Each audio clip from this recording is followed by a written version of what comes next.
It's showtime.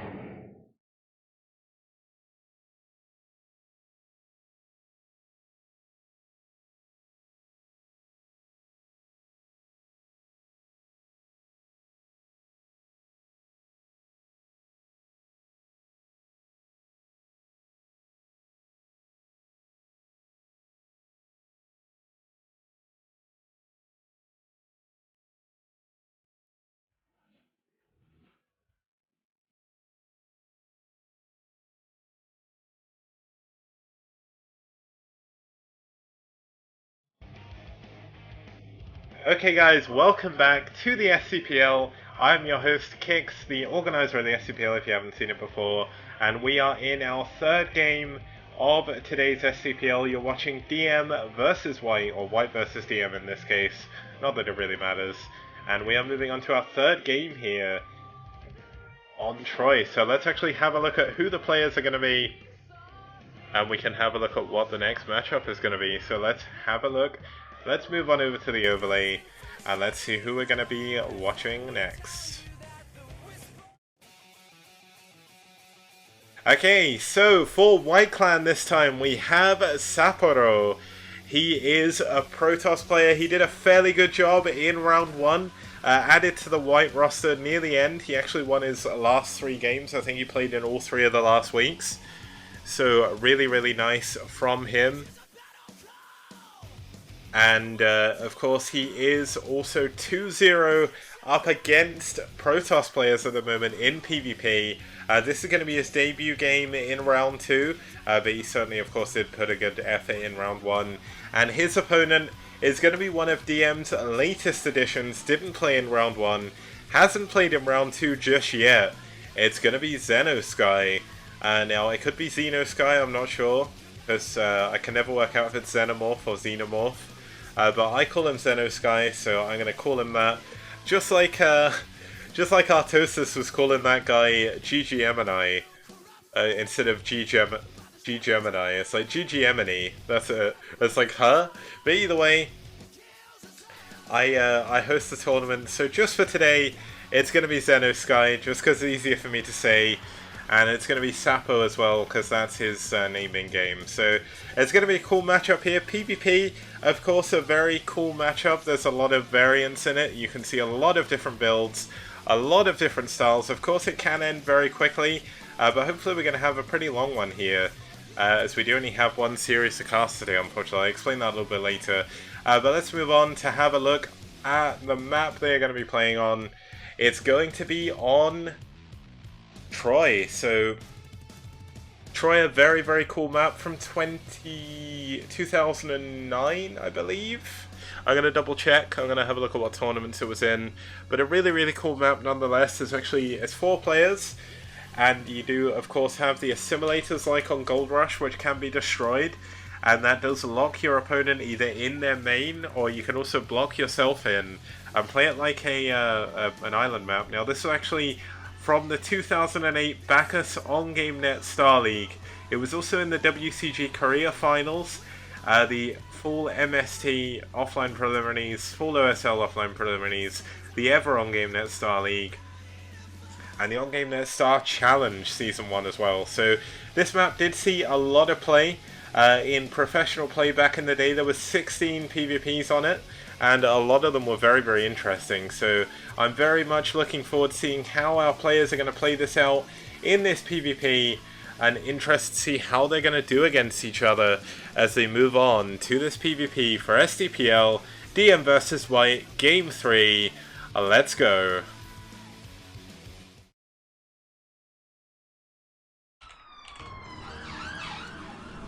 Okay, so for this game, starting us off in the top left-hand side of your screen in the 10 o'clock position, we do have the Teal Protoss fighting for DM. It's going to be Archon, aka, I believe, XenOsky. No one told me he was replaced, so I'm just going to call him XenOsky. If it's wrong, DM White, please correct me. I know you're in the chat earlier. I don't know if you've had to go for any reason. probably to work or something like that. But if you can correct me, please do. I feel happy if you can do that. And his opponent down here in the bottom right-hand corner, fighting from a 2-0 advantage in the series. It's going to be the Orange Protoss fighting for white. It's going to be Sappo. And thank you, Tech. I didn't know you were here. So now XenOsky is being a little bit cheeky. He is going to proxy. This is most likely going to be a proxy 2-gate. I think you can fit 2 gateways in here. And that is certainly going to go back to the South American roots of the game. Now, is Sappo going to be ready for this? Is he going to scout for this? That's actually a very, very clever location to proxy in. Just on the basis that your probe won't necessarily go up here, unless you choose to. Now, which direction is Sappo going to scout in? Is he going to scout XenOsky last, or is he going to be able to see him first? It looks like he's scouting cross first. Maybe just checking the middle of the map. This is buildable if I remember correctly. And he is going to scout cross, so this is going to be incredibly good for him.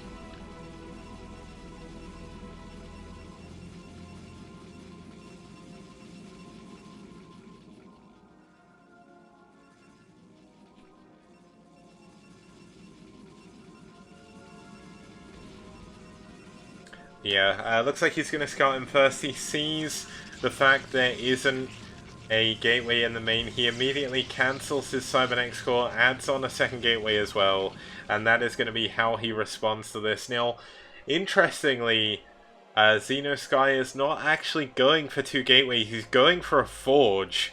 Now, are we going to see a crazy cannon zealot contain? That would certainly be interesting. You can cannon down these assimilators, and it's going to be very, very hard for Sappo to come back. Now, the probe from Sappo has actually managed to clear that out, so, well, he's seen it anyway. And that is better than me, and I know I'm calling him Sappo and not SAPPPORO, but Sappo's a little bit easier to say, and also he's Korean. And Gyro is Jiro, apparently, so I don't actually know anything anymore.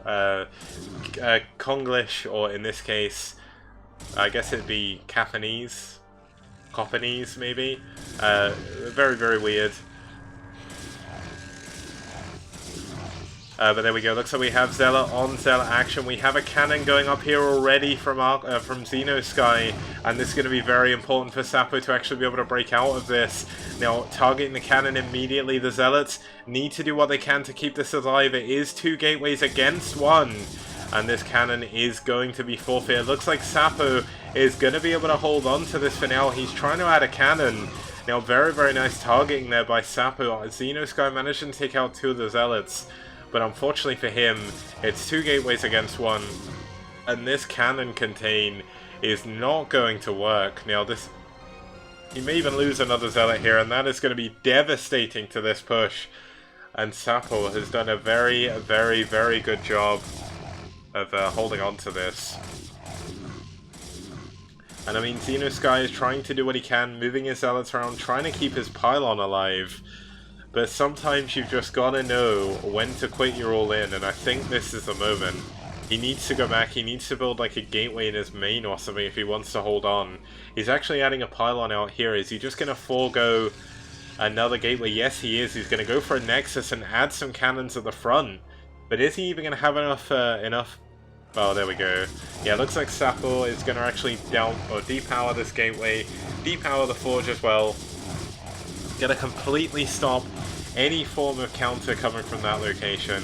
But is he going to be able to add on some cannons before then? He really does need these up, and he cannot afford to not have those cannons. If those cannons do not finish in time, a full-on Zealot attack by Sappo would actually kill him off entirely. But there we go. Look at Sappo. He immediately knows that cannons are going to be the thing that will keep XenOsky in the game there, and he immediately targets that first. Great, great targeting by Sappo. He knows exactly what he's doing. He's up a gateway on his opponent. Now he has 2 gateways more than his opponent. And finally, we see this gateway going up in the main. And that is going to be a very, very important moment for XenOsky, because XenOsky did lose a lot. He didn't do any damage. He actually lost a lot more minerals than Sappo did. I think Sappo only lost like 1 or 2 Zealots. So Sappo in a very good position. He's actually gone for his own forge and he's adding on his own cannons. This is just to make sure he doesn't die to DTs. His robo and his observatory will be very, very late. And hi Jiro, or Jaro, I'm not sure how you like your name to be pronounced, but welcome. I know it's very early in the morning there now. It should be about 5 AM I think, so thanks for tuning in, man.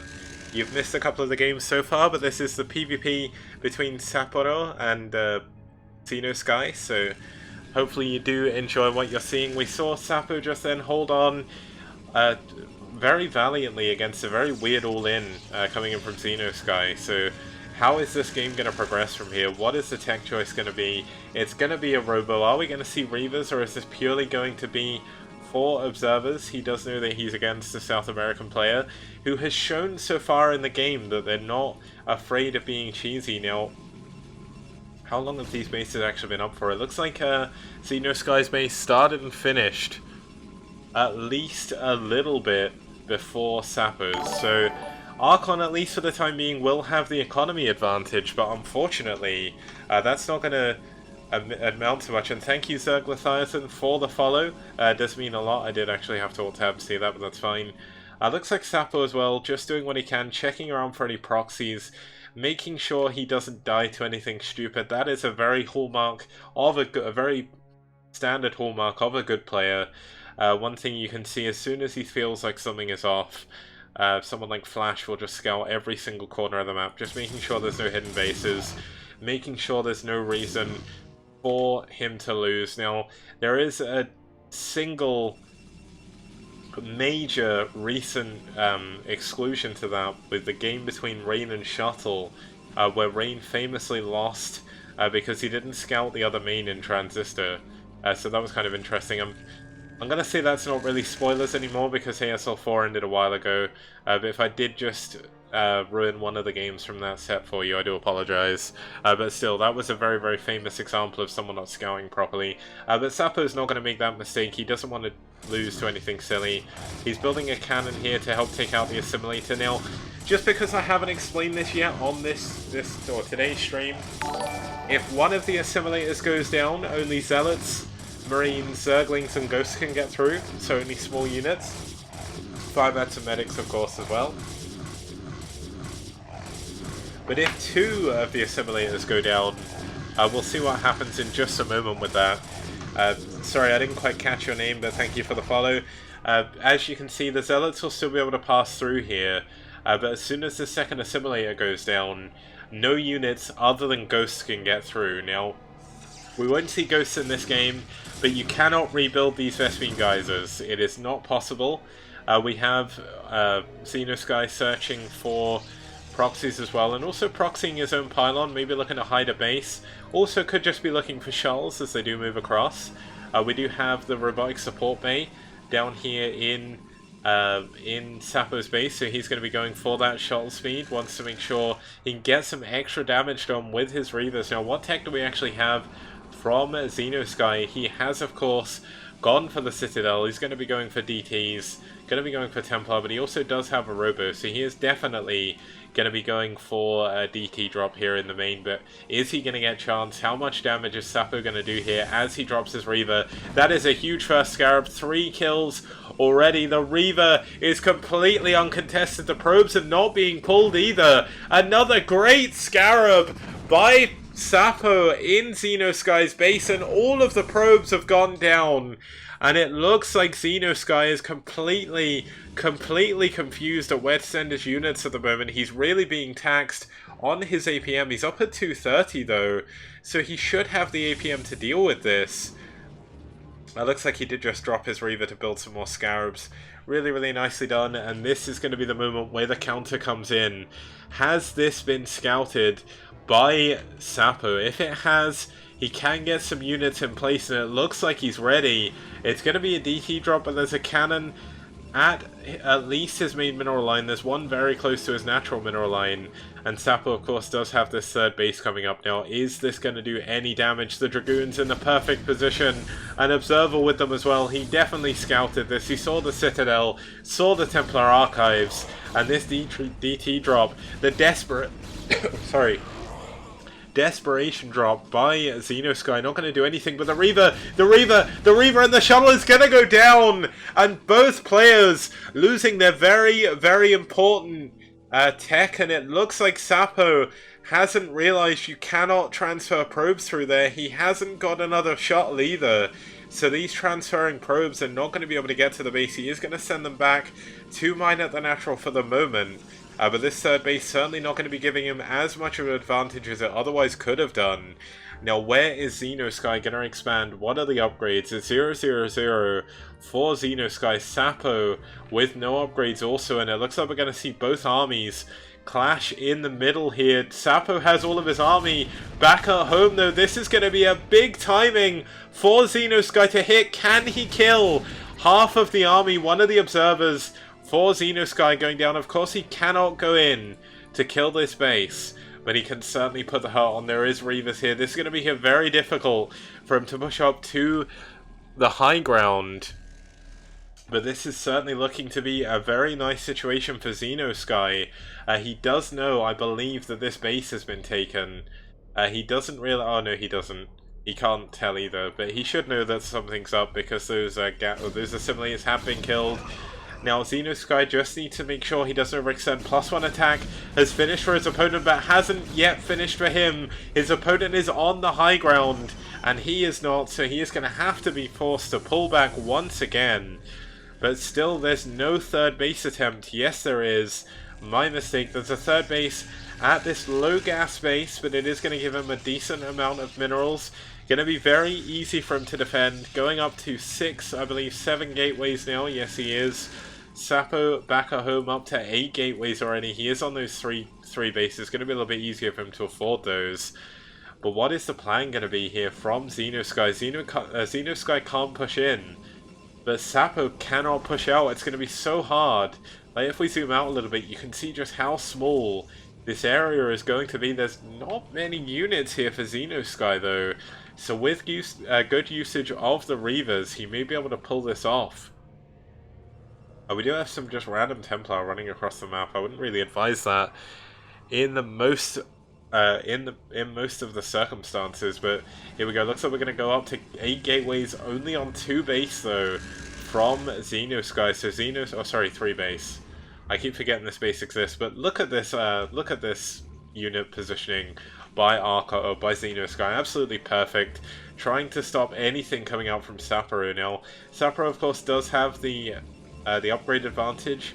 He's going to go into +1 armor before we even have +1 attack here for XenOsky. Now, XenOsky is finally going to get attacked, but here we go. The Reavers coming in at the same time. A huge Scarab going down on some of the probes, and every probe counts. Now, the poor Scarabs actually bugging each other out, but that's going to be a lot of damage coming in here from the Reavers. There's not really too much to defend. The Forge, the extra Forge is going to come in to help defend this, but there's no units back at home. This is the problem with setting up a contain, and all of the probes being forced to be pulled away. Are they pulled away quick enough? It doesn't look like they are. A lot of probes are going to go down here, but really nice bugging of the Scarab there with that one probe.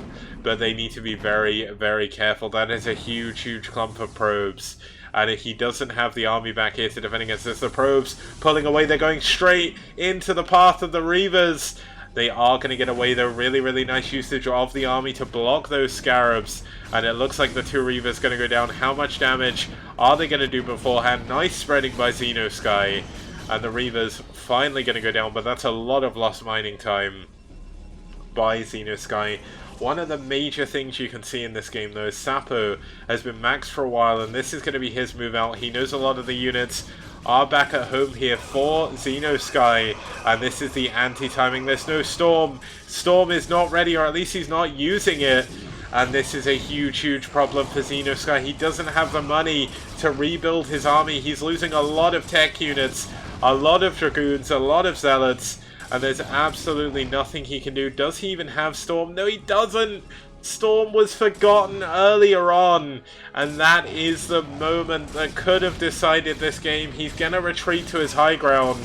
He's doing really nice target firing on these Archons, very important to do that.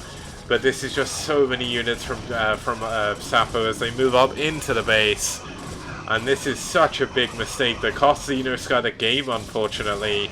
But Sappo with an amazingly powerful army, 1-1 upgrades against the 1-0, pushing up the high ground like it's nothing. With so many Archons in the natural of XenOsky, there is absolutely nothing you can do. GG! And Sappo is gonna take White to a 3-0 victory in this series for today. But if you've not seen the STPL so far, I will say that there was a 4th game played, and if there is a game played for the STPL, I will cast it, because every game does count towards the statistics and everything for not only the players but also the teams. So let us get ready to load up the next replay. I'm going to take a quick few minute break just before we go into this last game. I just need about a 3-4 minute break just to make a phone call, and I'll be back very, very shortly. See you guys soon.